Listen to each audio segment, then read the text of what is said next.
The human went down hard, blood spraying from a gash across his ribs, and the Crithian crowd roared its approval. Champion Vexthor raised his forearms in victory, mandibles clicking in what passed for their species laughter. The bookmakers in the upper decks were already paying out to those who'd bet on another human loss. 3 fights, 3 defeats. The newest addition to the galactic combat arena was proving to be exactly what everyone expected. Weak, slow, and entertainingly fragile. What none of them noticed was the way the human's eyes tracked every corner of the arena as he was dragged out. The way his fingers brushed against the sand, testing its depth and composition. The way he glanced at the weapons rack positioned near the north gate, cataloging every blade, every shock prod, every piece of equipment that was supposedly just decoration. His name was Marcus Chen, former Marine Corps sergeant, and he was doing exactly what he'd been trained to do. Reconnaissance.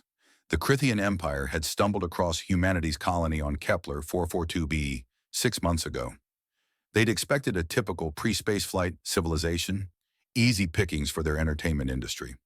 What they found instead was a thriving colony of 50,000 humans, but no evidence of faster-than-light capability, no orbital defense platforms, no military presence beyond basic law enforcement. The perfect source of fresh gladiators for the arenas that stretched across their empire. They'd taken 12 humans total. Fighters, they said. Warriors to test against the galaxy's finest. The Crithians had been running their combat arenas for 3,000 years, showcasing champions from 100 conquered species. Humans would be a novelty act, something to watch get torn apart before the real entertainment began. Marcus had been working construction when they'd come. His friend David Wu had been a mining engineer. Sarah Kowalski had been teaching martial arts at the local gym. James Morrison had been a park ranger. None of them were active military, though all of them had backgrounds that suggested they could put up a fight. The Crithians had scanned them, determined they had no cybernetic enhancements, no genetic modifications, no advanced technology embedded in their bodies, and deemed them suitable for the lower-tier arenas.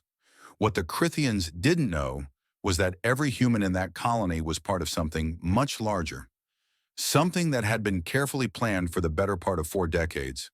The Kepler 442b colony was a trap. Humanity had detected the first Crithian broadcasts 43 years earlier, long before the aliens knew Earth existed.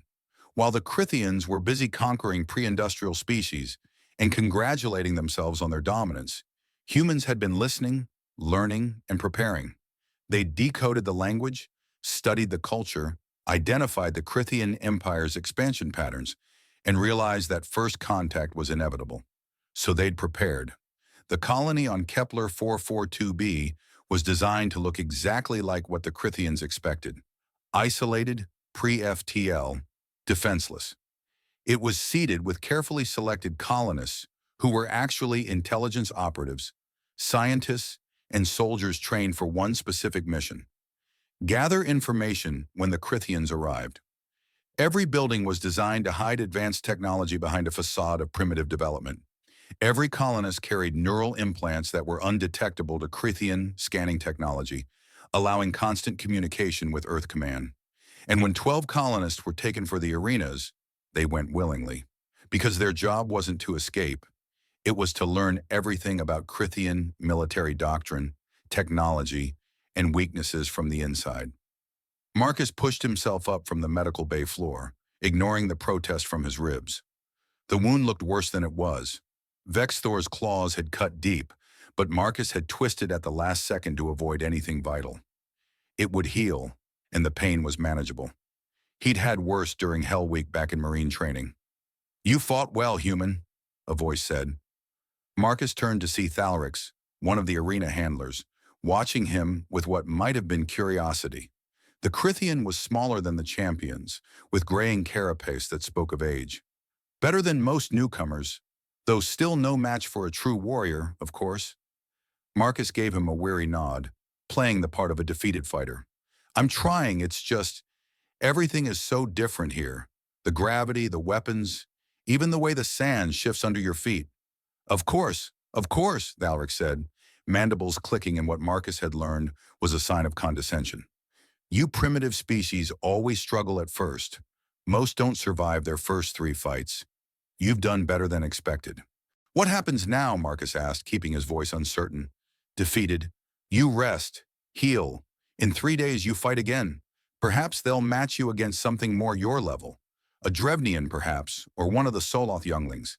Something to give the crowd a better show than watching you get torn apart immediately. Marcus nodded gratefully, and Thalrix left him alone. As soon as the handler was gone, Marcus closed his eyes and activated his neural implant with a specific sequence of thoughts.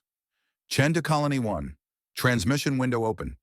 The response came instantly, beamed from a quantum communication relay hidden in the Kepler 442b colony's water treatment plant, bounced through 3 different star systems to avoid detection, and fed directly into his cerebral cortex. Colony 1 receiving. Go ahead, Chen. 3 fights completed. Full arena mapping in progress. Have identified 17 weapon caches, 12 emergency exit points, 6 security stations. Crithian champions are strong but predictable.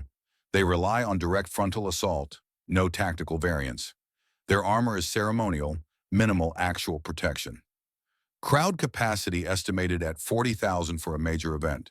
Have confirmed presence of high-value political targets in upper observation deck. Stand by for detailed tactical package. Received to Chen. Wu and Morrison have completed their assessments from holding areas. Kowalski begins her first fight tomorrow. Commander Zhao sends confirmation. Operation Predator remains green-lit. You are cleared to proceed to Phase 2 whenever strategic opportunity presents. Marcus allowed himself the smallest smile. Phase 2, the fun part. Acknowledged Colony 1. Chen out. He opened his eyes and began the careful process of cataloging everything he'd learned. The arena was massive, an oval structure that could have held 3 football fields inside its perimeter. The fighting floor was covered in fine sand, 3 feet deep, imported from some desert world the Crithians had conquered centuries ago. Beneath the sand was packed clay, good footing if you knew it was there, treacherous if you expected the sand to provide traction. The perimeter walls rose 60 feet to the first tier of seating, smooth stone that was supposed to be unclimbable. Marcus had already identified 14 handholds that the Crithians couldn't use due to their different anatomy, but which human fingers could exploit. The weapons racks positioned at 4 equidistant points around the arena were decorative, meant to add visual interest, but they contained fully functional blades, shock prods, and impact weapons. Security assumed no gladiator would be stupid enough to try to reach them during a fight, but Marcus had already calculated 3 different approach routes. The observation deck where the high-value target sat was shielded by an energy barrier, but Marcus had watched the power fluctuations during his fights. It surged when weapons fire struck near it, which meant it was reactive, not constant. That was exploitable. Most importantly, he'd learned the rhythm of the arena. The way fights were scheduled, the intervals between matches, the patterns of guard rotations. The Crithians ran their entertainment empire with military precision, which ironically made them predictable. They'd been doing this for thousands of years, and that meant they'd grown complacent. They thought they knew how every species would react. They'd seen hundreds of species enter these arenas. Some fought bravely and lost, some cowered and died quickly, some raged and exhausted themselves. But all of them followed patterns the Crithians understood. None of them had been human. The next day, Marcus watched from the holding area as Sarah Kowalski faced her first opponent. She'd drawn a Vordak warrior, a 7-foot mass of muscle and aggression that had killed its last 3 opponents in under 2 minutes. The crowd was eager, anticipating a quick, brutal show. Sarah entered the arena with her head down, looking small and frightened. The Vordak roared its challenge, and she stumbled backward, raising her arms defensively. The crowd loved it. Fresh meat, clearly terrified. The bookmakers weren't even taking bets. The outcome was so obvious. What the crowd didn't see was the way Sarah's eyes were mapping sightlines, the way she positioned herself to test the sand depth in different areas, the way she deliberately let herself get back toward the eastern weapon rack, memorizing the exact distance and angle. The Vordak charge. Sarah dodged at the last possible second, not with the desperate flail of a frightened victim, but with the precise timing of someone who'd spent 10 years teaching defensive tactics. The alien's momentum carried it past her, and she used the moment to sprint to a different section of the arena, testing its acceleration, its turning radius, its recovery time. The fight lasted 4 minutes. Sarah lost, taking what looked like a devastating blow that knocked her unconscious. The medical team rushed in, and the crowd cheered for the Vordak's victory. What they'd really witnessed was a special operations officer conducting field analysis on an enemy combatant, gathering data points that would be invaluable when the real fighting began. Back in the medical bay, after the handlers had finished their cursory treatment and left, Sarah opened her eyes and smiled. "That was educational," she said softly. Marcus, sitting nearby, nodded. "Learn anything good?" The Vordak are stronger than they look, but they have a blind spot about 40 degrees to the left of center. Their neck armor has a gap at the base where it connects to their chest plate, and their endurance is terrible. 2 minutes of sustained movement, and that thing was breathing hard. They're sprint predators, not persistence hunters. "Unlike us," Marcus said. "Unlike us," Sarah agreed. Over the next 2 days, the humans fought and lost 3 more times. David Wu faced a Crithian champion and got torn apart for the crowd's entertainment, but not before he'd tested the structural integrity of the arena walls and confirmed that the ventilation system was accessible from the fighting floor. James Morrison fought a Drevnian swordmaster and was defeated after managing to examine the exact composition of the various weapons available, identifying which ones would be most effective against which types of armor and physiology. Each fight added to their collective knowledge base.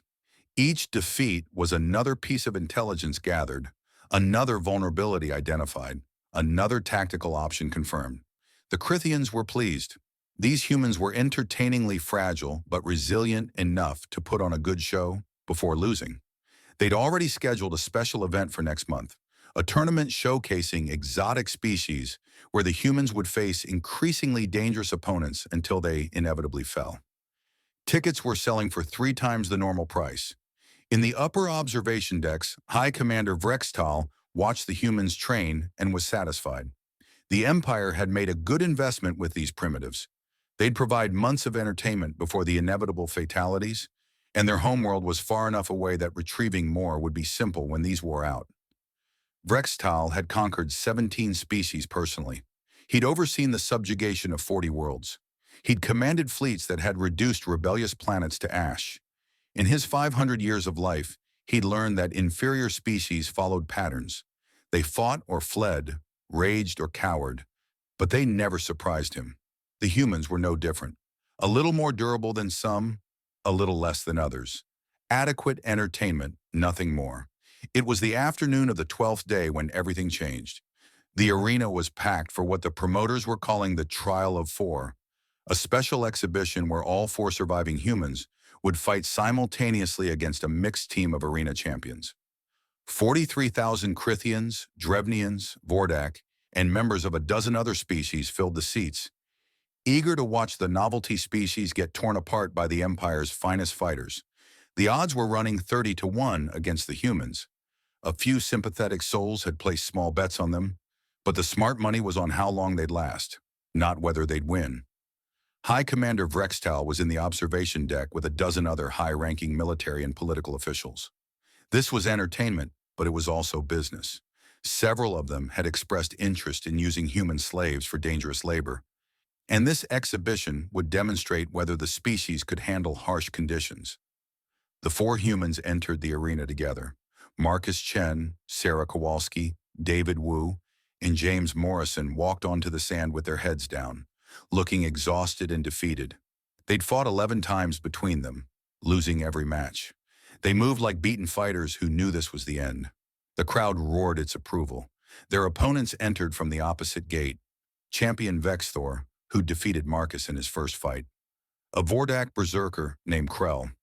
2 Drevnian blade masters, Silas and Mordra, and a massive Crithian shock trooper called Renzak, who stood 9 feet tall in his powered armor. 5 champions against 4 humans.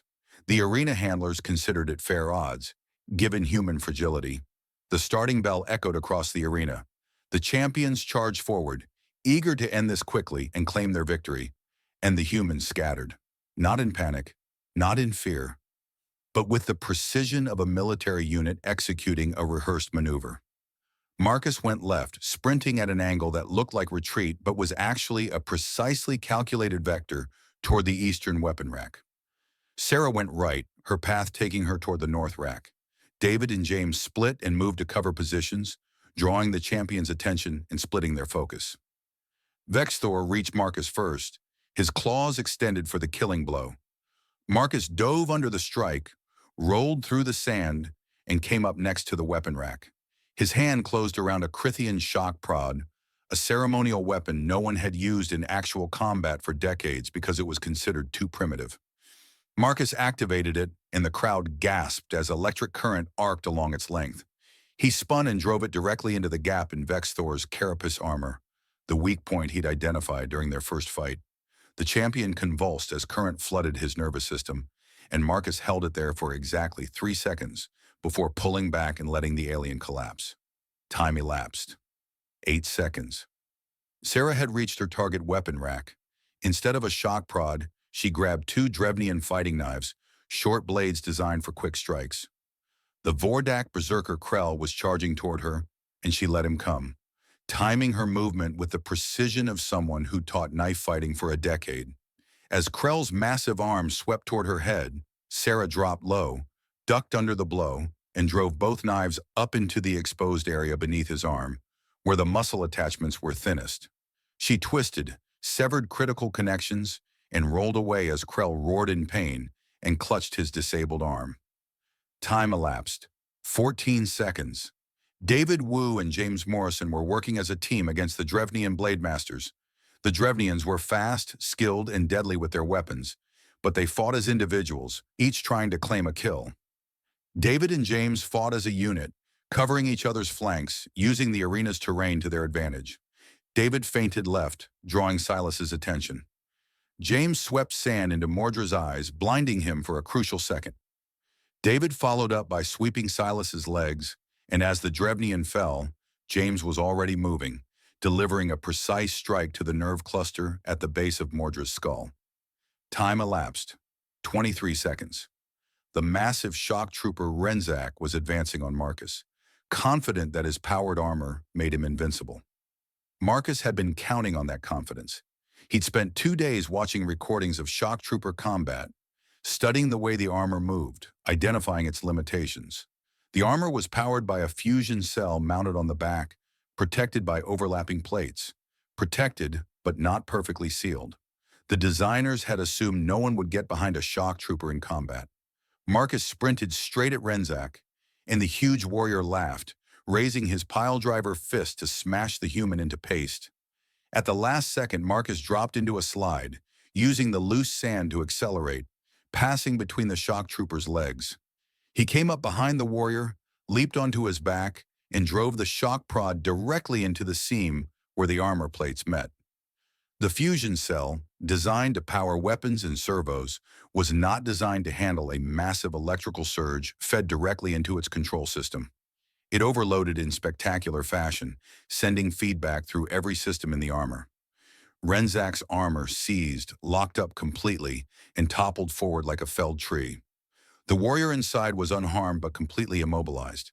Time elapsed. 37 seconds.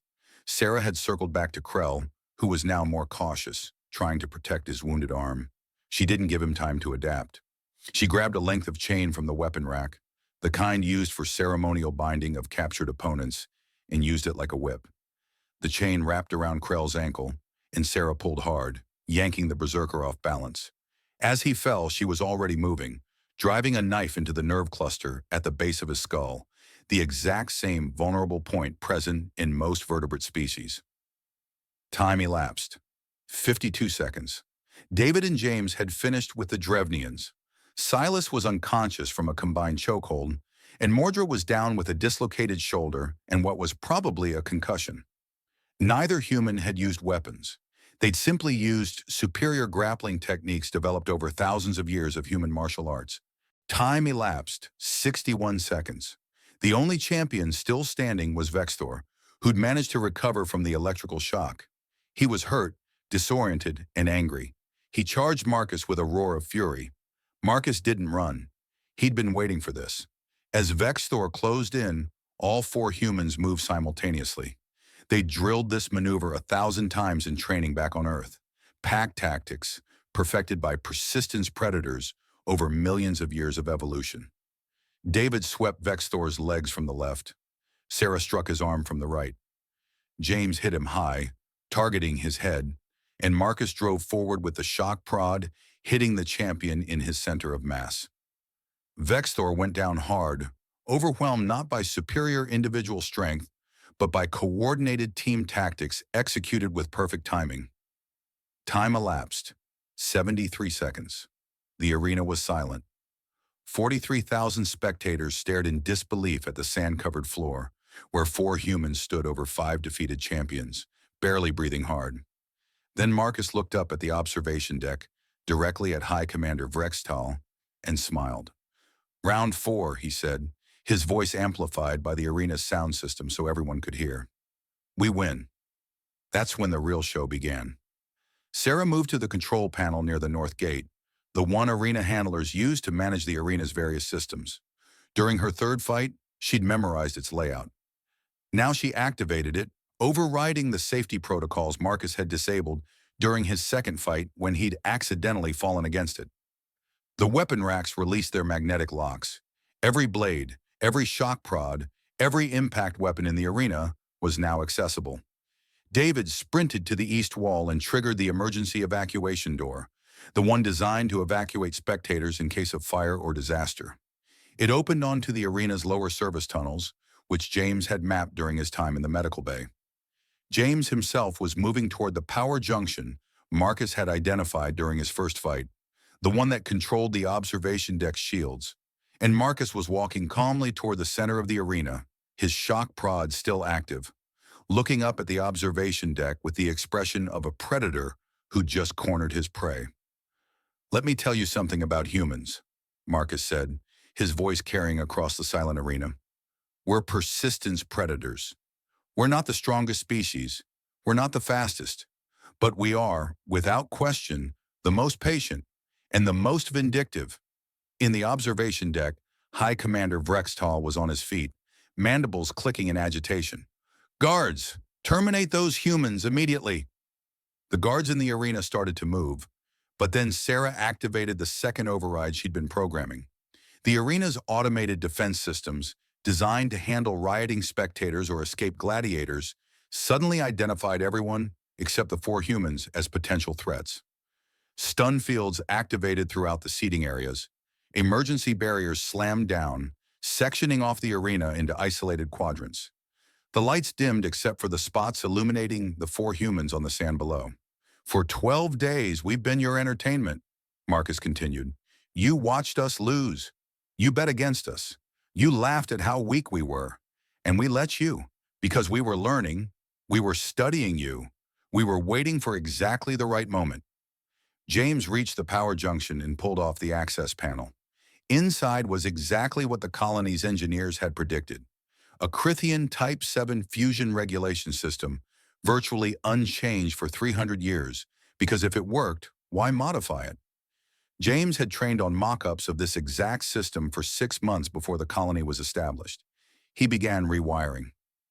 "You took 12 of us from our colony," Marcus said. "You thought we were primitive, isolated, helpless. You were wrong about all of those things.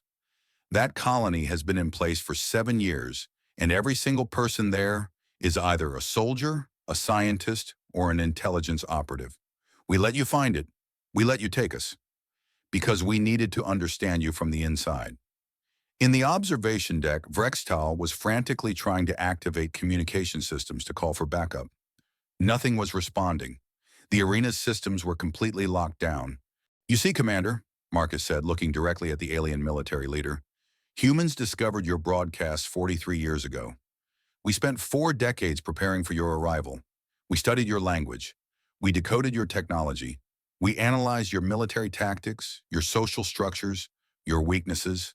We built colonies specifically designed to look vulnerable to species like yours. And when you took the bait, we sent our people to learn everything we could about your empire from the inside." The lights in the observation deck flickered. James had finished his rewiring. The thing about humans, Sarah said, taking over the narration as Marcus had taught her, is that we're really, really good at playing dead. It's a survival trait we developed millions of years ago. When a predator attacks, sometimes the best strategy isn't to fight immediately. It's to wait, to watch, to learn, and then, when the predator least expects it, to strike back. The shield surrounding the observation deck began to fail, power fluctuating wildly. "We know where your military shipyards are," David said, his voice calm and factual. "We know your fleet composition, your standard deployment patterns, your response times. We know which of your conquered species are considering rebellion and which would join them if they saw weakness in your empire. We know the location of your high command, your government centers, your strategic resources. We know everything," James added, "because you let us into your empire, and we've been transmitting data back to Earth for 12 days straight." The shield around the observation deck failed completely. Marcus raised his shock prod and pointed it directly at Rextal. "And now, Commander, you're going to deliver a message for us." Silence. Then Rextal found his voice. "What message?" "You're going to tell your empire that Earth is off limits. You're going to tell them that humanity is not prey. You're going to explain that the 12 humans you took were the tip of a very large, very sharp spear, and that if the Crithian Empire ever threatens our species again, we will bring that entire spear down on your civilization with a force you cannot imagine." "You're bluffing," Vrextal said, but his voice lacked conviction. Marcus smiled. "Are we? Let me tell you what's happening right now, while we're having this conversation. Do you know where the colony is that you took us from?" "Kepler 442b. "Nice place. 60,000 human colonists living there now, not 50,000. They arrived while you were busy watching us lose in your arena, and they brought some interesting equipment with them." "What kind of equipment?" Vrextal asked, dreading the answer. "Orbital defense platforms," Sarah said cheerfully. 16 of them, all armed with what we call kinetic kill vehicles. Tungsten rods, 3 meters long, accelerated to significant fractions of light speed.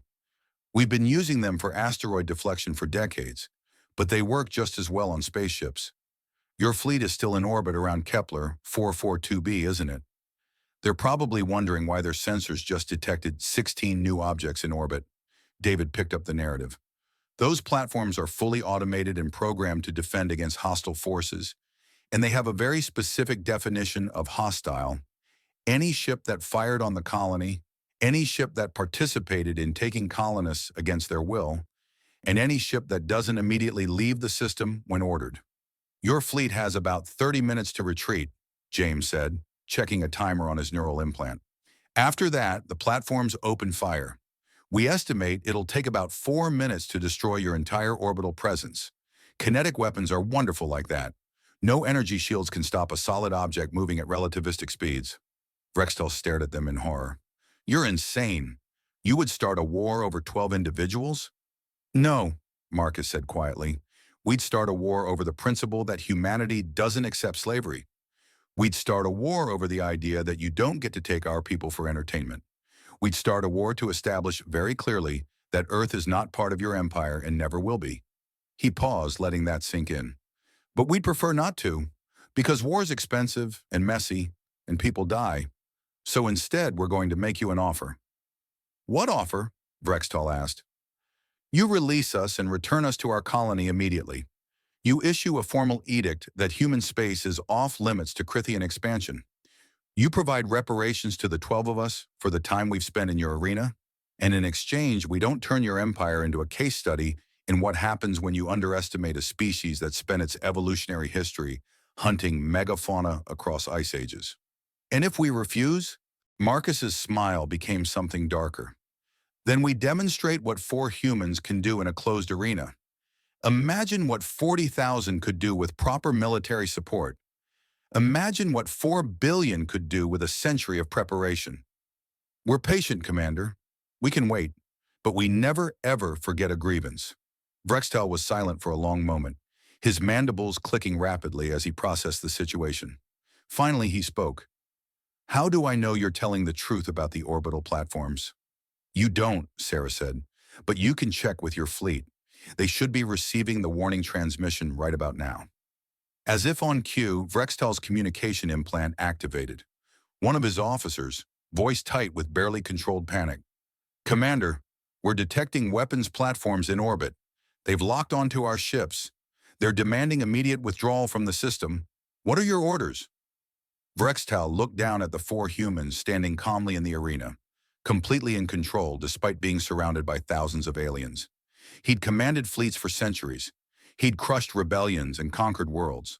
But he'd never faced an opponent quite like this. An opponent that planned 43 years in advance. An opponent that deliberately lost fights to gather intelligence. An opponent that turned capture into reconnaissance and entertainment into infiltration. An opponent that smiled while threatening to destroy his fleet. Stand down, Vrextal said into his communicator. Withdraw all ships to safe distance. Do not engage the platforms. He looked back at Marcus. You'll have your release and your reparations. But understand this, human. You've made an enemy today. No, Marcus said. We've made a statement. Whether we're enemies or not depends entirely on what you do next. Attack us again, and we'll be the worst enemy you've ever faced. Leave us alone, and we'll leave you alone. It's that simple. Nothing is that simple, Vrextal said bitterly. Sure it is, James said. We're not interested in your empire. We don't want your territory. We just want to be left alone to develop on our own terms. Give us that, and we have no quarrel with you. And if we give you that, Vrextal asked, what's to stop you from building a fleet and attacking us later? David laughed. Because we're not you, Commander. We don't conquer species for entertainment. We don't force other civilizations into slavery. We have our own problems to deal with back home. The last thing we want is a war with an interstellar empire. But if you bring that war to us, Sarah added, we'll finish it. On our terms. In our time. With our methods. Remember that. Vrextal studied them for a long moment, then nodded slowly. You'll be released within the hour. A ship will return you to your colony. The reparations will be transferred to your people's accounts. And I will personally ensure that the High Council issues the edict you requested. Excellent, Marcus said. It's been educational doing business with you, Commander. As the guards moved in to escort the humans out of the arena, Marcus took one last look around at the stunned crowd. 43,000 beings who'd come for entertainment and gotten a lesson in why you don't underestimate persistence predators.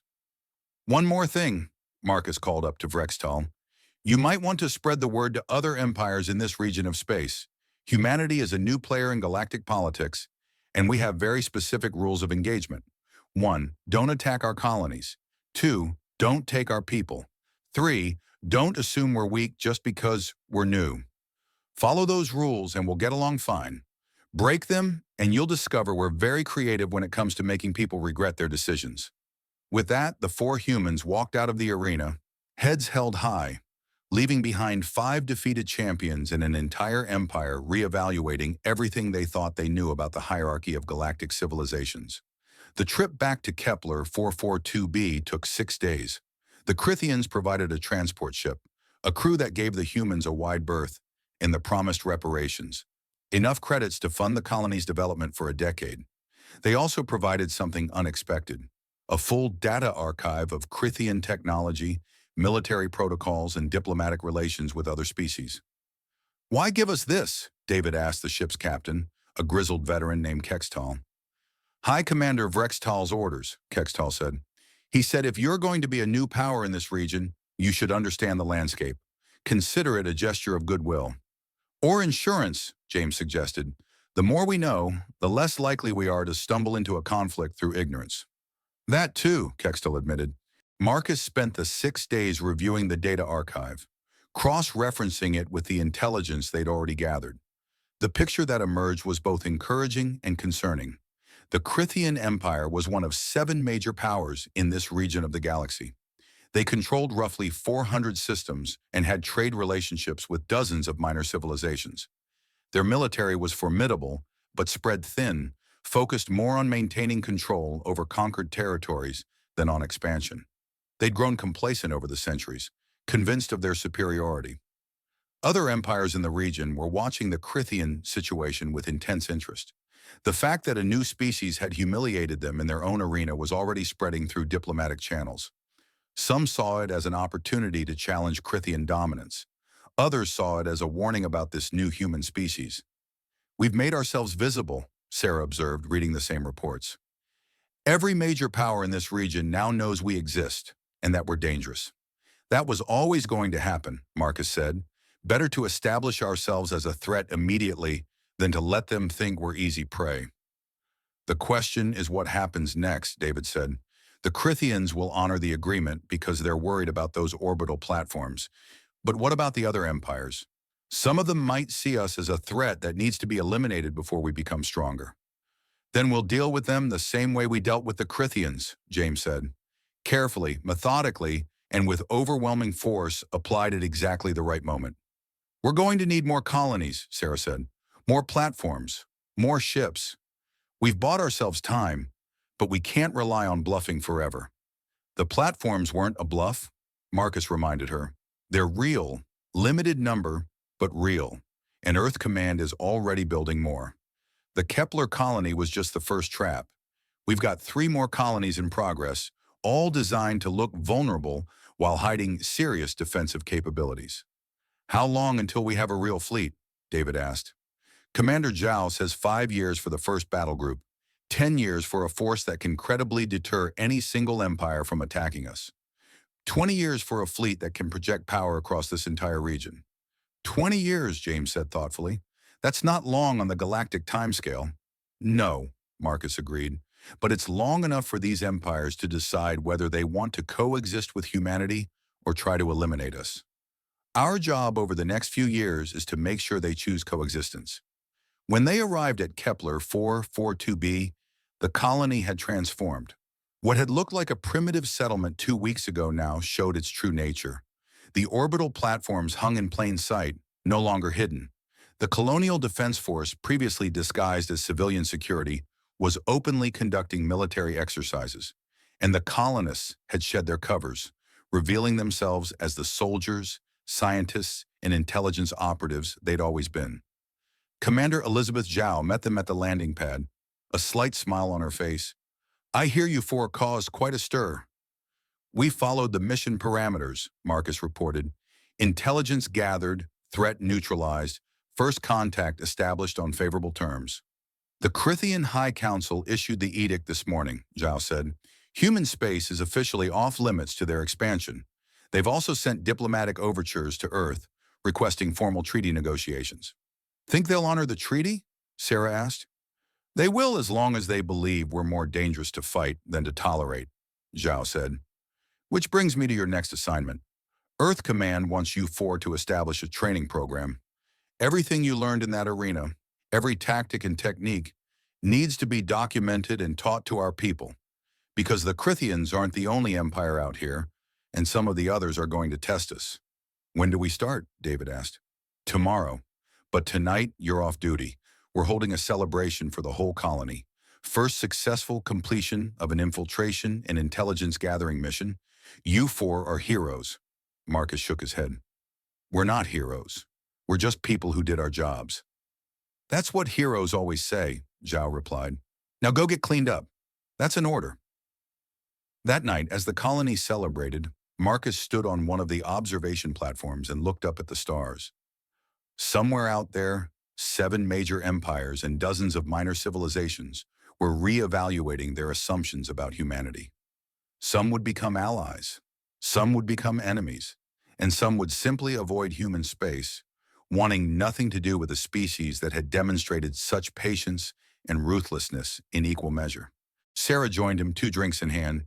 She passed one to him. "Thinking about the future?" "Always," Marcus said. "We've made a statement. Now we have to back it up." "We will," Sarah said confidently. "We're humans. It's what we do." "Play dead until the perfect moment to strike?" Marcus asked with a smile. "Exactly." In the weeks and months that followed, the ripples from that arena fight spread across the galaxy. The Crithian Empire, humiliated but pragmatic, became one of humanity's first trading partners.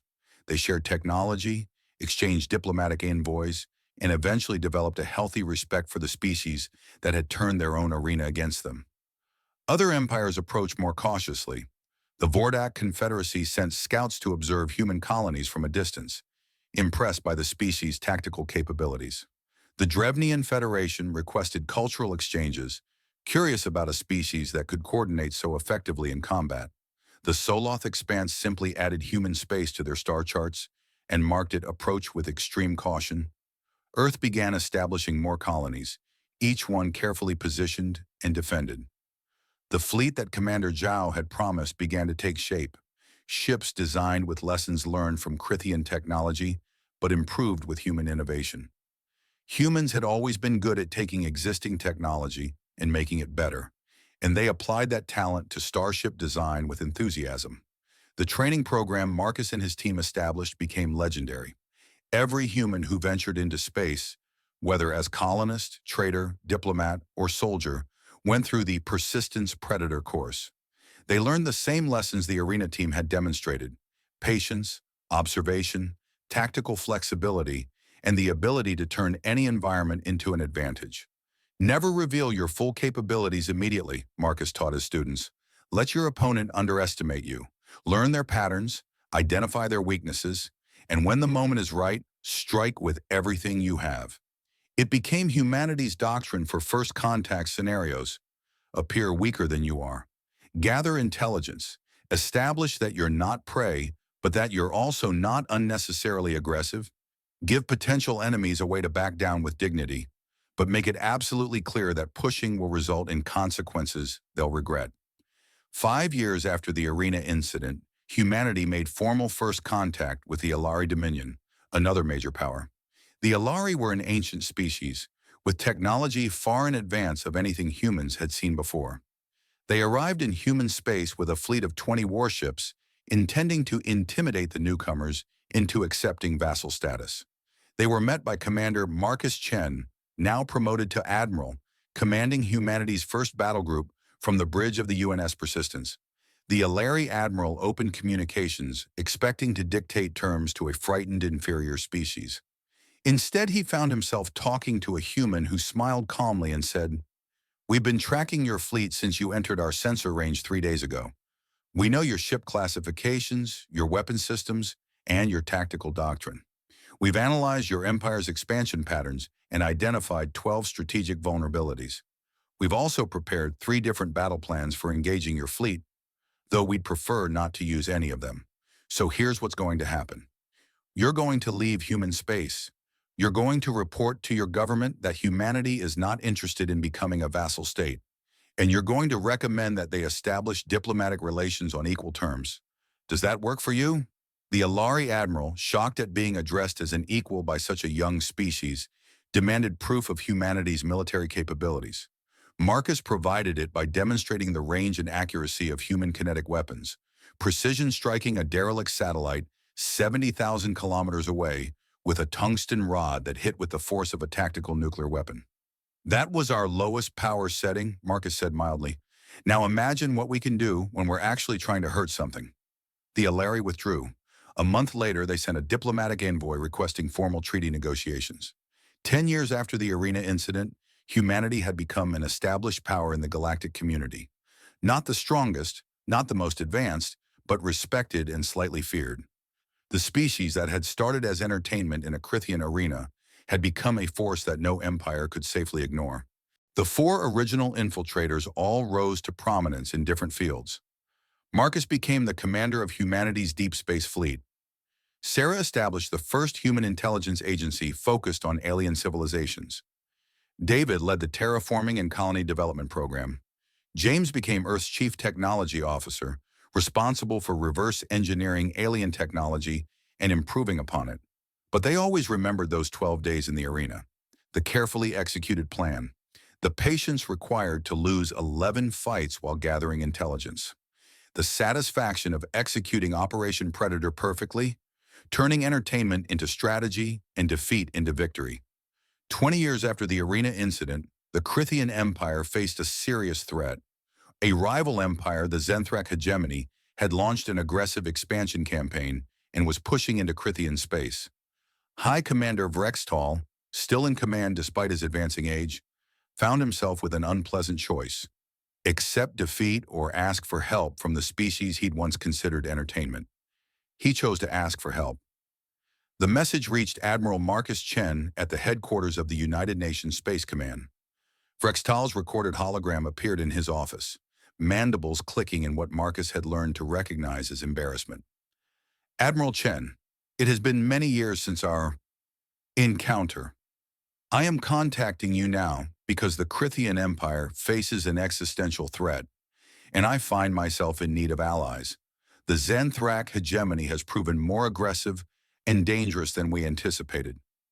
Our defenses are holding, but barely. I am authorized by the High Council to request military assistance from humanity in exchange for full technology sharing and permanent alliance status. Marcus watched the recording twice before responding. 20 years. Long enough for the Crithians to learn that humans kept their word, honored their treaties, and could be trusted as allies. Long enough for humans to establish themselves as a power that could tip the balance in a major conflict.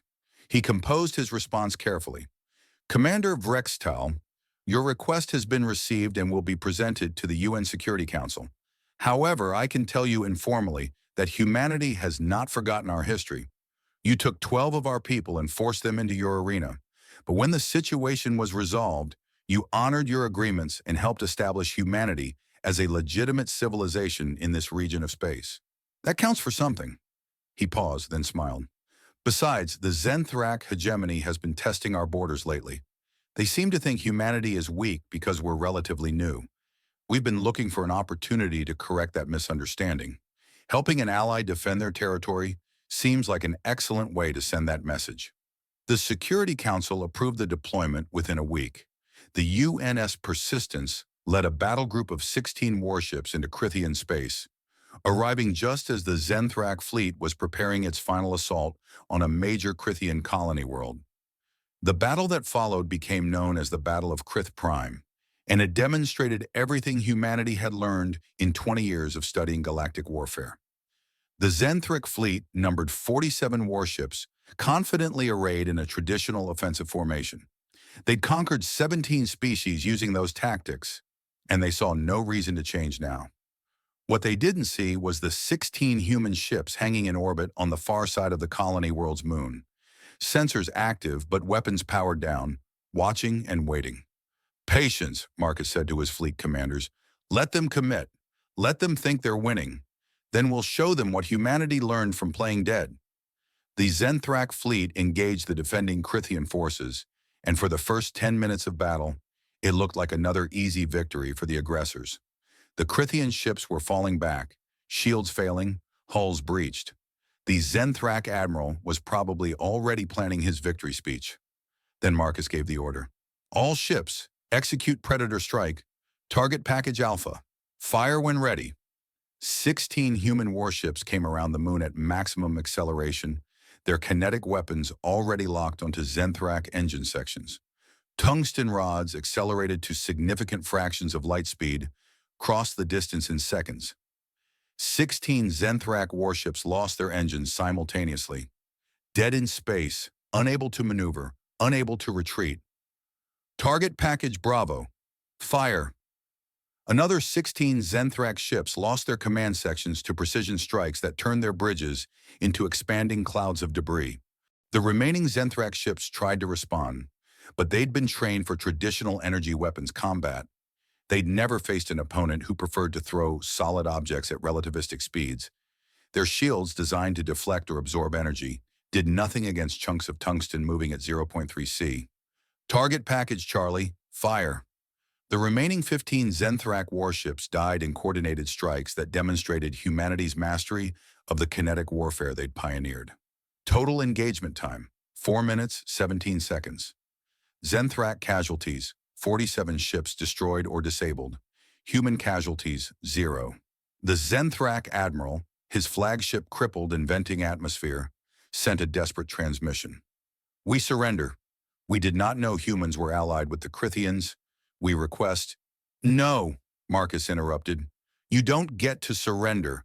You get to go home and tell your empire What happens when you attack humanity's allies? We're letting your crew evacuate to life pods. Then we're going to destroy every single one of your ships so thoroughly that the debris field will serve as a permanent reminder of this battle. You attacked our allies. We ended you in 4 minutes. Remember that. And they did destroy every Zenthrak ship, reducing them to debris small enough that no technology could be salvaged. It was brutal, excessive, and deliberate. Humanity wanted to send a very clear message to every empire in the region: attack our allies and we will destroy you without mercy. The Zenthrak hegemony withdrew from Crithian space the next day. A week later, they sent diplomatic overtures to humanity, requesting a non-aggression treaty. They never threatened Crithian territory again. High Commander Vrextal met with Admiral Marcus Chen in person after the battle, in the same observation deck where they'd faced each other 20 years earlier. The arena was still operational, still hosting fights, but it had a new exhibit now, a memorial to the Trial of Four, celebrating the day humans had demonstrated that appearances could be deceiving. "You saved my empire," Vrextal said, his mandibles clicking in what Marcus had learned to recognize as gratitude. "The High Council has authorized me to offer full alliance status, permanent technology sharing, and trade benefits." "We accept," Marcus said. "But understand something, Commander. We didn't save your empire out of sentiment. We did it because having strong allies benefits humanity, and because every empire in this region needed to see what happens when someone attacks our friends." "I understand," Vrextal said. "You've built a reputation as a species that keeps its word, honors its commitments, and utterly destroys those who threaten you or your allies. It's effective." "It's necessary," Marcus corrected. "We're still one of the younger species in this region. We need to establish very clearly that youth doesn't mean weakness." "You've done that," Vrextal said. "Trust me, you've done that." They stood in silence for a moment, looking down at the arena floor where 4 humans had changed the course of galactic history 20 years earlier. "Do you ever regret what happened?" Vrextal asked. "Taking our people? Forcing them into the arena?" "Every day," Vrextal admitted. "It was arrogance. We'd conquered so many species, we'd forgotten that sometimes the prey fights back. You taught us that lesson, and we deserve to learn it the hard way." "Good," Marcus said. "Never forget it, because next time you encounter a new species, you'll think twice before assuming they're weak, and maybe that'll prevent another war." "Perhaps," Vrextal agreed.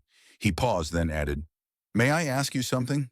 That first day when you entered the arena for your first fight, did you already know you would win?" Marcus smiled. "No. We knew we had a good plan and excellent training, but we didn't know if it would work. That's the thing about humans, Commander. We don't need certainty to act. We just need a decent chance of success and a goal worth fighting for. Everything else is just patience and execution." "Persistence predators," Vrextal said, using the term that had become humanity's nickname in galactic circles. "Persistence predators," Marcus agreed. "We'll chase our prey across light years if we have to. We'll wait decades for the right opportunity, and when we strike to win." 50 years after the arena incident, humanity had become one of the major powers in the galactic community. Not through conquest or aggression, but through consistent demonstration that they were excellent allies and terrible enemies. The persistence doctrine, as it became known, was studied in military academies across a dozen species. Appear weaker than you are. Gather intelligence. Strike decisively when the moment is right. It was simple, effective, and quintessentially human. The original 4 infiltrators were all elderly now, their arena days long behind them. But they'd built something that would outlast them, a humanity that understood its place in the galaxy, not as conquerors or victims, but as a species that would coexist peacefully with those who respected them and destroy utterly those who threatened them. Marcus Chen, in his final address before retirement, stood before the UN General Assembly and reflected on those 12 days that had defined humanity's relationship with the galaxy. 50 years ago, we were taken as entertainment. We were expected to lose, to die, to provide a show for species that considered themselves superior. Instead, we turned that arena into a classroom. We learned our opponent's weaknesses, we demonstrated our strengths, and we established that humanity would never be prey again. He paused, looking out at the assembled representatives from Earth, and 24 colony worlds. Today, we're respected throughout this region of space. We have allies who trust us, trading partners who value us, and potential enemies who fear us. We achieve this not through aggression, but through patience. Not through conquest, but through careful demonstration of capability. We played dead in that arena until the moment was right. And when we struck so decisively that the entire galaxy took notice. That's the lesson I want to leave with you. Humanity's greatest strength isn't our technology or our military power. It's our ability to wait, to learn, and to act at exactly the right moment. We're persistence predators. We don't need to win every encounter. We just need to win the one that matters. And when we do win, we win so completely that no one ever doubts us again. So as I retire and this next generation takes over, remember this. Never reveal all your capabilities. Never underestimate an opponent. Never start a fight you're not certain you can finish. But once you commit absolutely. Hit hard enough that you only have to hit once. That's the human way. That's how we survived our evolution, and that's how we'll thrive among the stars. The assembly rose in applause as Admiral Marcus Chen, the man who'd lost 11 fights to win a war, took his final bow. In the decades that followed, humanity continued to expand carefully through the galaxy, always prepared, always patient, always ready to demonstrate that playing dead was just the prelude to the strike. And every time a new species encountered humans for the first time, they heard the story of the arena, the 4 humans who turned entertainment into intelligence gathering and defeat into the foundation of an empire. It became a warning, passed from civilization to civilization. Don't underestimate the humans. They're persistence predators. They'll let you think you're winning right up until the moment they prove you wrong. And by then, it's too late. It was the reputation humanity had built, carefully and deliberately, starting with 12 days in a Crithian arena. And it kept them safe, kept them respected, and kept them free to chart their own course among the stars. Because sometimes the best way to win is to convince everyone you've already lost, and then prove them wrong so decisively that they never doubt you again. That was humanity's gift to the galaxy, the understanding that prey and predator aren't fixed categories. They're roles you play until the moment you decide to change the rules. And humans were very, very good at changing the rules.